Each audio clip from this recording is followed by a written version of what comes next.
하나님께서 이 땅을 구원하실 메시아를 이 세상에 보내실 때는 아무렇게나 그냥 보내신 것이 아닙니다. 준비하셨습니다. 미리 예언하셨고 모든 역사를 주관하셔서 이 세상 가운데 보내셨습니다. 예수님이 왜 유일한 분이실까요? 예수님이 왜 다른 종교의 지도자들과 근본적으로 다르신 분일까요? 이 세상에 어떤 위인도 어떤 종교 지도자도 그분의 인생에 관한 모든 기록을 보면 모두가 출생 이후부터 시작합니다. 출생 이후부터 뿐만 아니라 어느 정도의 인생을 산 이후에 인생과 역사에 대한 어떤 자각, 어떤 깨달음, 어떤 통찰, 어떤 내려놓음을 통해서 새로운 길로 인생을 변화시키고 그리고 많은 사람들에게 그러한 생각과 삶을 나누셨던 분들이죠. 그러나 예수님은 이 세상에 태어나신 이후에 인생의 어느 순간에 역사와 인생에 관한 깨달음을 가지시고 우리에게 구원의 길을 가르쳐 주신 분이 아닙니다. 만일 예수님이 그렇게 우리에게 구원을 가르쳐 주셨다면 예수님은 한 종교의 지도자이실 뿐입니다. 예수님은 결코 어느 한 종교의 지도자가 아니십니다. 그분은 나는 기독교를 창설했다고 말하신 적이 없습니다. 우리가 그렇게 부를 뿐입니다. 세상이 그렇게 부를 뿐입니다. 예수님이 근본적으로 다른 종교 지도자들과 다른 이유, 이 세상에 단 한 분뿐인 유일한 구원자이신 것은 그분의 출생이 역사 속에 수천 년의 역사 가운데 예언되어 있고 하나님 편에서 보면 이미 창세전에 계획되어 있신 분이고 그리고 구약 역사를 통해 우리에게 보여주는 바는 이 한 분의 출생을 위해서 하나님은 수많은 역사 속에 준비하셨고 미리 암시해 주셨고 미리 예표해 주셨고 구체적인 혈통과 구체적인 상황 모든 것 하나까지도 두 사람의 만남, 남자와 여자와의 어떤 로망스처럼 보이는 만남까지도 하나님은 모든 것을 역사하셨어요. 뿐만 아니라 있어서는 안 되는 어떠한 죄악된 상황까지도 하나님 모든 것을 다 주관하셔서 하나님은 메시아이신 예수 그리스도의 출생을 준비하셨다는 거죠. 예수님의 출생은 이 땅에 갑자기 이 세상에 나오는 어떤 전설이나 신화에 나오는 것처럼 언젠가 그렇게 시작되지 않습니다. 대부분의 어떤 위인들의 그리고 종교 지도자의 삶을 보면 언젠가부터 그냥 시작하는 거예요. 그래서 예수님이 이 땅에 오신 사건은 역사적 근거가 없는 출발이 아니었습니다. 하나님은 이 땅에 메시아를 보내실 때 누구를 부모로 하여 보내실지 그리고 누구를 통해 준비하실지 계획하셨습니다. 지난주에 우리가 살펴본 누가복음 1장에 나오는 것이 바로 그런 내용이죠. 오늘 2장에 나오는 내용은 언제 그리고 어디서 출생할 것을 하나님이 준비하셨는가를 우리에게 보여주고 있는 것입니다. 예수님께서 출생하실 때를 오늘 본문 1, 2절에 보면은 아우구스투스가 로마 황제일 때 그리고 구레뇨가 수리아 총독일 때라고 말하고 있습니다. 1, 2절을 우리 함께 읽어보도록 하겠습니다. 시작. 그 무렵 아우구스투스 황제가 칙령을 내려 전 로마 통치 지역은 호족 등록을 하게 됐습니다. 이것은 구레뇨가 시리아의 총독으로 있을 때 실시된 첫 번째 호족 등록이었습니다. 아우구스투스 황제는 BC 31년부터 AD 14년까지 로마를 통치했던 황제입니다. 줄리우스 시저의 조카이죠. 이 줄리우스 시저가 암살당한 후에 그 유명한 클레오파트라에게 빠져있던 안토니를 제거하고 황제가 되었습니다. 원래 그의 이름은 가이어스 줄리우스 옥타비우스라는 이름입니다. 근데 후에 그가 시저 아우구스투스라는 칭호를 얻었죠. 이 사람은 행정의 천재라고 불리우는 사람입니다. 이 아우구스투스가 로마를 통치할 때 이 41년간의 기간을 역사가든 팍스 로마라, 로마의 평화시대, 팍스 로마라라고 불리우는 시대입니다. 이때 벽돌로 지었던 모든 건물과 도로들은 전부 대리석으로 바뀌고, 해적이 드러내던 모든 바다, 해적선은 다 무역선으로 바뀌게 되고, 당연히 경제와 국방은 부강하게 되었습니다. 그리고 뿐만 아니라 그 모든 나라가 법과 질서에 따라 움직여지는 법치 행정국가의 틀을 만들게 되었죠. 뿐만 아니라 문화적으로도 융성해서 헬라 문화가 융성하게 꽃피웠던 그런 시대. 유명한 말, 모든 길 로마로 통한다라는 그러한 말이 등장하게 된 배경이 되는 통치 시대였습니다. 역사의 새로운 전환점을 가져온 위대한 지도자라고 평가를 받죠. 초대교회를 연구하는 역사가들은 그래서 이 아우구스투스 황제가 통치할 때 예수님께서 이 땅에 태어나신 것은 하나님의 놀라우신 타이밍 감각이다. 그리고 그 황제가 그렇게 그런 능력 있게 로마를 융성하게 만든 것 그 이면에도 하나님의 섭리가 있다. 비록 그가 하나님을 모르지만 세속 역사가 세속 지도자이지만 하나님은 모든 것 위에 통치하고 계시다는 거죠. 왜냐하면 그가 통치하던 시대에 메시아가 이 땅에 오실 가장 중요한 준비들이 이루어졌기 때문이라는 거죠. 갈라디아서 4장 4절에 보면 때가 참에 하나님이 그 아들을 보내서 여자에게 나게 하시고 율법하게 나게 하셨다. 때가 찼다는 것은 하나님이 정하신 때, 하나님이 준비하신 때, 하나님의 약속이 이루어질 때, 하나님께서 계획하신 모든 것이 이루어질 그때가 되었다라는 뜻이죠. 역사적으로 보면은 이 아우구스투스 황제가 지배하던 때에 많은 길이 닫혔죠. 모든 길이 로마로 통한다라는 말이 들릴 정도로 큰 마차 2대가 달릴 수 있을 정도로, 그래서 지중해 연안 지역에 가면 지금도 그 시대에 닫혀졌던 길이 여전히 아주 튼튼하게 곳곳에 깔려 있는 것을 보게 됩니다.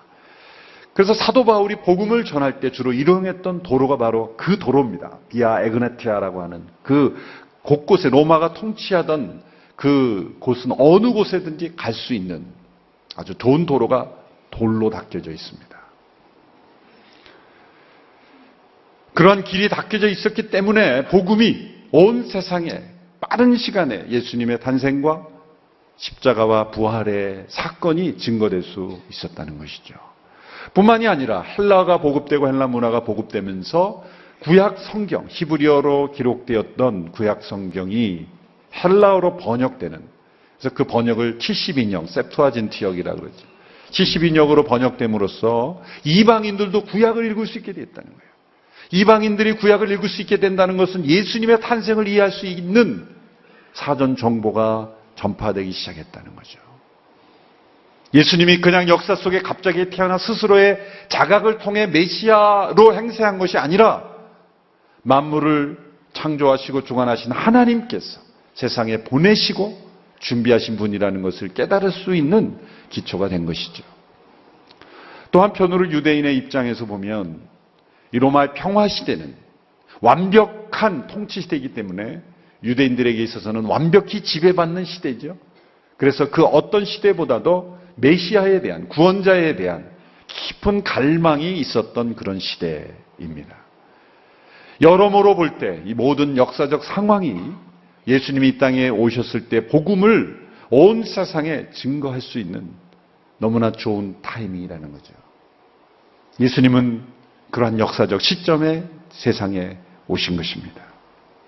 이 누가복음이 예수님의 탄생을 기록하면서 이 세계 역사의 중심부로부터 시작되는 것을 우리는 유념해야 하는 것입니다. 아우구스투스가 로마의 황제일 때, 구레노가 시리아의 총독일 때, 이런 역사적 배경을 통해서 우리에게 가르쳐 주시는 것은 무엇입니까? 그들이 온 세상을 통치하던 당시의 최고의 권력자이지만 그들이 세상을 주관하는 것이 아니라 그들 위에 계시는 하나님께서 그들을 사용하셨다는 거죠. 그들은 이 세상의 절대 통치자인 것처럼 보이지만 그들은 메시아를 이 세상에 오시도록 준비하는 하나님의 도구였을 뿐이라는 거예요. 그것을 가르쳐주는 역사의 기술입니다. 누가는 의사였지만 역사적 안목이 뛰어난 사람이죠. 우리는 아우구스투스, 구레뇨 이런 사람들의 이름이 나오면 별로 공감이 없지만, 물론 역사에 민감한 사람은 공감이 있겠지만 대부분의 사람들은 별로 관심도 없고 민감하지 않습니다. 그러나 누가복음을 처음 읽었던 독자, 누가복음이 누구를 전도하기 위해서 누가복음을 썼습니까? 데오빌로라는 사람을 전도하기 위해서, 어쩌면 그 한 사람을 전도하기 위해서 이렇게 자세하게 쓴 편지가 누가복음이죠. 데오빌로는 이 사람들의 이름은 너무나 깊이 절실하게 다가오는 사람이죠. 예수님이 이 세상에 오신 것은 역사의 중심부에 오신 거예요. 또 만왕의 왕이신 메시아이신 그분이 오셨을 때 그 시대 최고의 지도자들의 이름을 거명하는 것은 상당히 설득력 있는, 격이 맞는다라고 말할 수가 있는 거죠. 누군가 당신 언제 태어났어? 이렇게 말하면 그냥 몇 년도라고 말하면 되잖아요. 근데 어떤 사람이 이렇게 대답한다고 생각해 보세요. 당시 최고 지도자가 누구였고, 대한민국의 대통령이 누구였고, 누가 보지자였을 그때 나는 태어났다. 뭔가 별로 그렇게 설득력이 없는 설명이죠. 격이 맞지 않는다 그럴까요? 그렇게까지 장황하게 설명할 필요는 없잖아요.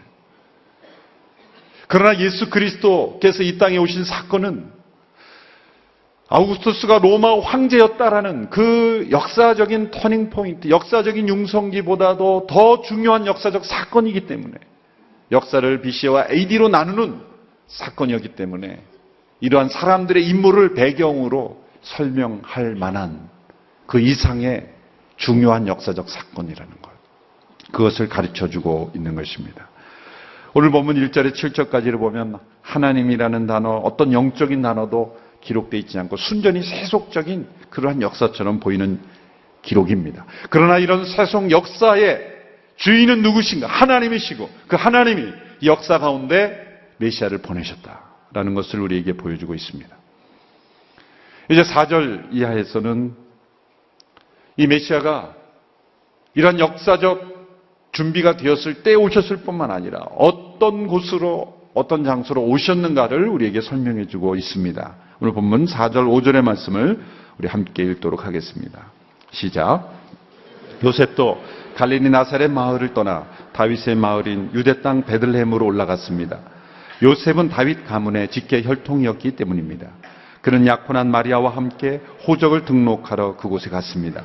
그때 마리아는 임신 중이었습니다. 아우구스투스 황제가 그의 통치 영역을 견고하게 하고 또 더 확장하기 위해서 호적을 등록하게 하였습니다. 그런데 메시아 육신의 부모가 될 요셉과 마리아는 나사렛에서 살고 있었습니다. 그들의 원 고향은 베들레헴입니다. 그런데 왜 나사렛에서 살고 있었는가?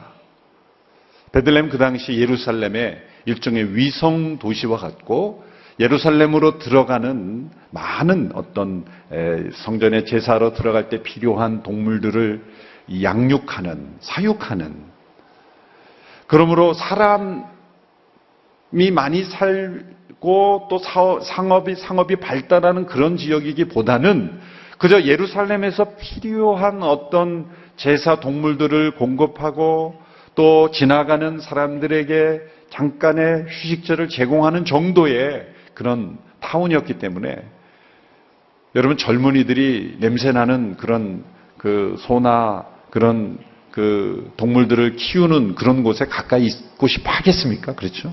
오늘날에도 마찬가지죠.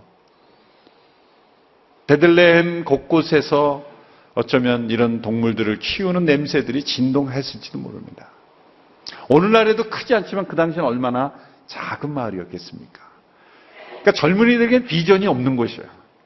그 당시에 헤브론이나 나사렛이나 이렇게 신도시로, 이른바 신도시로 개발되는 곳이 가야, 또 요셉은 목수 아닙니까?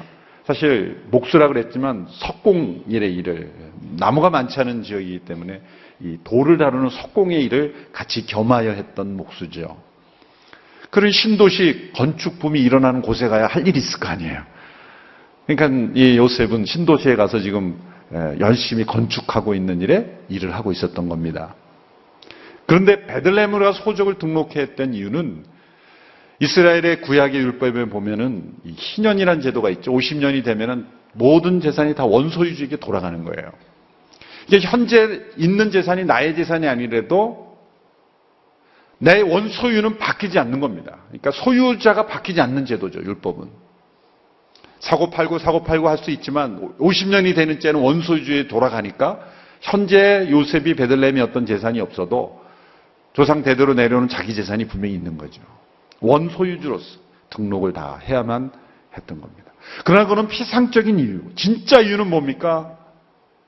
하나님의 아들 예수 그리스도 메시아를 베들레헴에서 태어나게 하시는 하나님의 계획, 하나님의 약속을 이루기 위해서 하나님은 아우구스투스 황제를 사용하셔서 소족을 등록하게 하셨고, 그리고 그런 막강한 로마의 통치력, 로마의 행정력, 로마의 정치력이 없으면 만삭된 마리아가 움직였을까요? 해도 되고 안 해도 되는 그러한 느슨한 행정이었다면 아마 안 갔을 거예요. 출산일이 얼마 남지 않았는데 베들레헴에서 예루살렘은 언덕으로 올라가는, 지형으로 보면은 이렇게 예루살렘이 높은 지형에 있기 때문에 걷기가 힘듭니다. 그래서 모든 성경에 보면 예루살렘으로 올라갔다 이런 표현이 나와요. 예루살렘이 고산지대, 높은 지역에 있기 때문에. 고산은 아니지만 다른 지역보다는 높기 때문이죠. 만삭된 여인이 그런 강력한 로마의 통치가 없으면 움직이겠습니까? 안 움직이죠. 천사가 소식을 전해서 사실은 가라 그래도 제가 낳긴 낳겠습니다만 이거 여기서 낳으면 안 됩니까? 그러고 말하고 싶을 정도 아니겠습니까? 만삭된 여인이 그 먼 길을 여행한다는 것은 참 어려운 일이죠. 그러나 로마의 강력한 통치는 한 사람도 예외가 있을 수 없는 거예요. 이 모든 것이 다 하나님의 섭리죠. 미가서 5장 2절에 하나님께서 미가 선지자를 통해 이미 수백 년 전에 예언하신 이 메시아의 예언이 이루어지는 사건이죠. 미가서 5장 2절 말씀 우리 같이 한번 읽어볼까요? 시작. 베들레헴 에브라다야, 비록 내가 유다 족속들 중 아주 작지만 이스라엘을 다스릴 사람이 너로부터 나올 것이다. 그의 근본은 먼 옛날, 아주 오랜 옛날로 거슬러 올라간다. 그의 근본이 옛날, 아주 오랜 옛날. 쉽게 말하면 창세 전에 예정하시고 계획하신 예수 그리스도가 태어날 때 베들레헴에서 태어난다. 베들레헴이라는 이 명칭 자체의 의미도 예수님과 연관이 돼 있어요. 베들레헴이라는 건 베스레헴, 베스라는 건 집이에요. 베이트. 베스가 집이고 레헴이 빵입니다. 빵집, 떡집이란 뜻이에요. 에브라다라는 건 풍성하다는 뜻이에요. 그러니까 풍성한 빵집이라는 거예요. 예수님이 이 세상에 오셨을 때 나는 생명의 떡이다. 배고픈 자를 먹이실 뿐만 아니라 물질적인 필요만을 채워주시는 분이 아니라 영원히 배고프지 아니하는 영적인 생명의 떡이 되시는 예수님. 생명의 떡이 되신 예수님께서 떡집에 태어나신 것 얼마나 잘 어울리는 명칭입니까? 이름 자체도 너무나 잘 들어맞아요. 베들레헴의 역사는 곧 예수님을 준비하는 역사였습니다. 야곱의 아내 라헬이 그 베들레헴에 묻혔죠. 지금도 가면은 라헬의 묘가 있어요. 뿐만 아니라 예수님의 그 조상이었던 다윗의 출생지죠. 다윗의 할아버지가 누굽니까? 오벳인데 오벳의 부모가 구약의 룻기에 나오는 룻과 보아스와 룻입니다. 모압 여인이었다가 베들레헴 출신 남편을 만났지만 남편이 죽고 그의 시어머니 나오미와 함께 베들레헴에 와서 보아스라는 남편을 만나서 그 사이에 태어난 아들이 오벳, 그 아들이 이세, 그 아들이 다윗입니다. 이 베들레헴의 역사 자체가 예수님을 준비하는 역사였습니다. 하나님은 베들레헴에서 일어나는 그 일들이 그냥 아무렇게나 일어난 일이 아니라 장차 베들레헴에서 태어날 예수 그리스도를 그 혈통과 장소를 함께 준비하시도록 섭리하셨다는 거예요. 얼마나 놀라운 일입니까? 그런데 예수님은 그 베들레헴에 오셨을 뿐만 아니라 그 베들레헴에 있는 동물의 먹이통인 구유에 오셨다는 거죠. 그 베들레헴 도시의 마을에 오셨을 뿐만 아니라 베들레헴에서도 가장 작은 마을일 뿐만 아니라 그 마을에서도 가장 누추한 곳에 예수님은 오셨다는 겁니다. 6절과 7절의 말씀을 우리 같이 한번 읽어보겠습니다. 시작. 그들이 그곳에 머무른 동안 해산할 때가 돼 마리아는 첫 아들을 낳고는 아기를 천으로 싸서 구유에 눕혔습니다. 여관에는 그들이 들어갈 빈방이 없었기 때문입니다.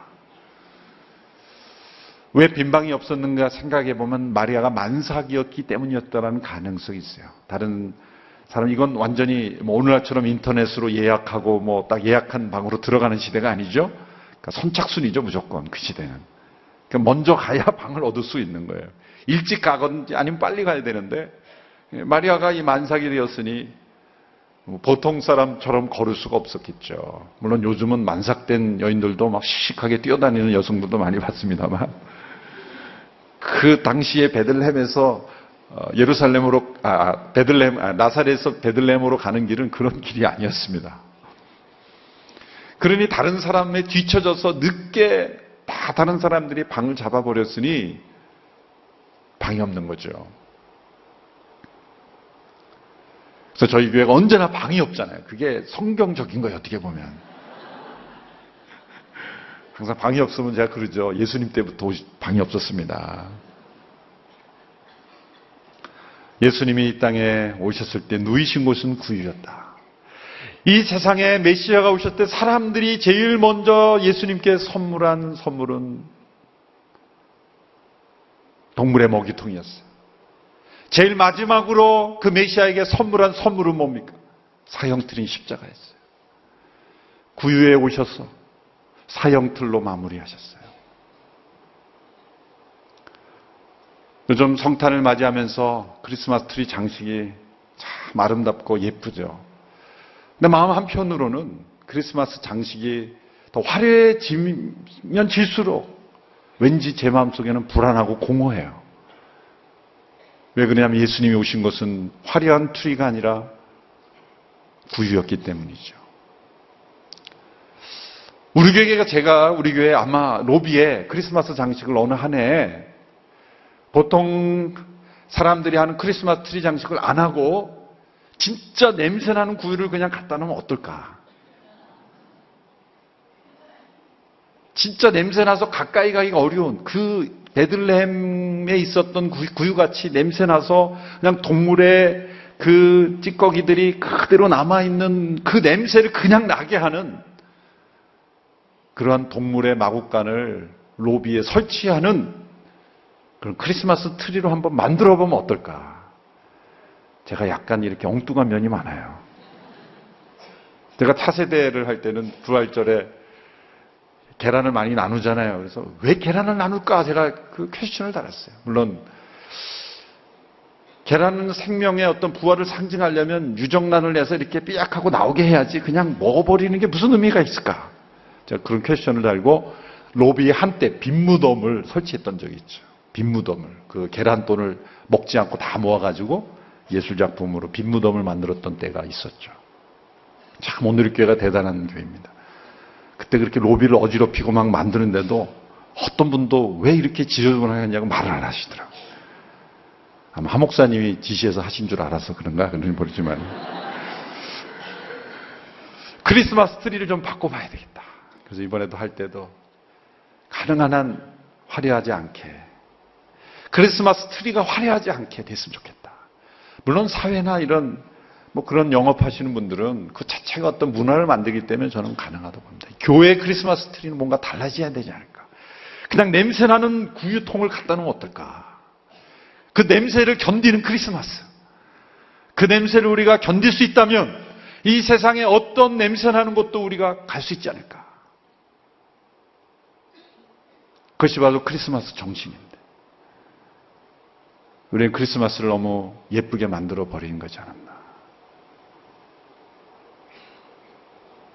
뉴저지 제가 살던 그 지역에 한 그 마을, 한 그 블럭, 전체가 크리스마스가 되면 내 생애에 볼 수 있는 크리스마스는 다 설치한 것 같아요. 집집마다 완전히 크리스마스 트리를 너무나 멋있게 만드는 거예요. 뭐 온 집을 다 그냥 트리로 휘바 감고 네온사인처럼 한 집이 있지 않나. 경쟁적으로 그 마을 사람들이 다 그런 거죠.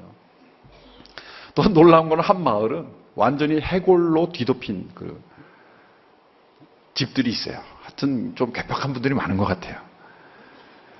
그런데 그런 화려한 크리스마스를 맞이하는 그분들이 과연 진정 예수 그리스도를 믿고 신앙하는 그러한 성도들인지는 의심입니다.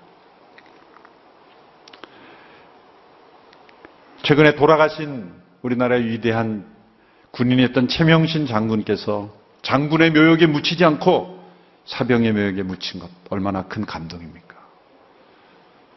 자신과 함께 싸웠던 그 병사들과 함께 나를 묻혀달라. 우리에게 큰 도전이죠. 이런 분이 계셨다는 것이 우리나라의 영광이죠. 어떤 나라의 군인 중에 이런 분이 나오겠습니까? 그런데 만왕의 왕이신 그분이 동물의 사육장에 태어나신 것 말할 수 없는 겸손이죠. 어떤 아무리 열악한 아프리카의 열악한 지역에도 새 아기의 출생을 맞이할 때는 가장 그래도 깨끗하고 준비된 곳에서 맞이하지 않습니까? 그런데 아무런 준비가 없는 동물의 사육장 먹이통에서 예수님이 태어나셨다라는 거죠. 메시아이신 그분은 구유에 누이심으로써 세 가지를 우리에게 가르쳐 주신 겁니다. 첫 번째, 그분은 구유에 누이심으로써 누구나 가까이 갈 수 있는 분이 되셨다는 거예요. 구유에 누이신 예수님이 만일 구유에 누이지 않고 왕궁의 요람에 누이셨다면 가까이 갈 수 있는 사람과 가까이 갈 수 없는 사람은 구분되었을 겁니다. 심리적으로 그 기록을 읽는 것 자체가. 그러나 먹이통에 누이신 그분에게 누가 가까이 못 가겠습니까? 그 먹이통을 누가 쳐다본다고 누가 비난하겠습니까? 하나님은 어떤 분이십니까? 누구든 가까이 할 수 있는 하나님이시라는 것. 그것을 우리에게 가르쳐주고 있습니다. 아이작 와츠라는 분이 쓴 찬송가 가사에 보면 이런 가사가 나옵니다. 스스로 자신을 소외시키고 제외하는 사람 외에는 하나님은 누구도 소외시키거나 제외시키지 않는다. 배운 자나 품이 있는 자나 무식한 자나 무리한 자나 냄새나는 자나 누구나 상관없이 기꺼이 맞아주시는 하나님. 그것을 우리에게 가르쳐주기 위해서 하나님의 아들이 태어나실 침대를 구유로 선택하셨다는 거죠. 그래서 어떤 분은 익살스럽게 어떤 신학자는 하나님의 아들 예수님께서 먹이통에 누이신 걸 보고 하늘의 천사들과 하늘나라에서는 다 웃었다는 거예요. 너무 유머러스한 하나님의 선택 때문에 익살스럽다는 거죠. 두 번째, 메시아이신 그분은 구유에 누이심으로써 누구나 있는 모습 그대로 나갈 수 있는 분이 되셨습니다. 세상에 보면은 정말 저 사람이 인간이기를 포기한 것 아닌가. 동물적 인간으로 살아가는 동물적인 본능, 그리고 짐승 같은 그러한 사람으로 살아가는 수많은 사람들조차도 있는 모습 그대로 예수님께 나아올 수 있게 되었다는 거예요. 이 세상에 가장 야비한 사람, 가장 잔인한 사람, 인간성이 완전히 말살된 사람이라 할지라도 예수님 앞에는 있는 모습 그대로 나올 수 있는 그런 분이 되시기 위하여 구유에 누이셨다는 것이죠. 세 번째로, 예수님은 구유에 누이심으로써 우리 모든 사람들을 부유하게 만드시기 위해서 구유에 누이셨습니다. 예수님은 이 세상에 오실 때 자기 것이란 아무것도 없어요. 동물 구유통도 요셉과 마리아 것이 아니라 다른 사람의 걸 빌렸죠. 예수님은 다른 사람의 배에서 가르치셨죠. 다른 사람의 다락방에서 만찬하셨죠. 다른 사람의 죄의 대가를 치르기 위해서 십자가에 못 박히셨죠. 무덤도 예수님 자기 게 아니라 다른 사람의 것이었어요. 출생부터 죽음까지 예수님은 모두가 다 가난한 인생이었고 모든 사람들을 부유하게 만드셨습니다.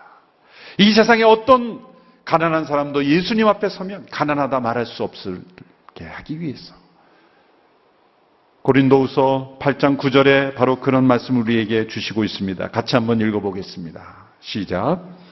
여러분이 우리 주 예수 그리스도의 은혜를 잘 알고 있듯이 그리스도께서는 부유하신 분으로서 여러분을 위해 가난하게 되셨습니다. 그분의 가난하심을 통해 여러분을 부유하게 하시는 것입니다.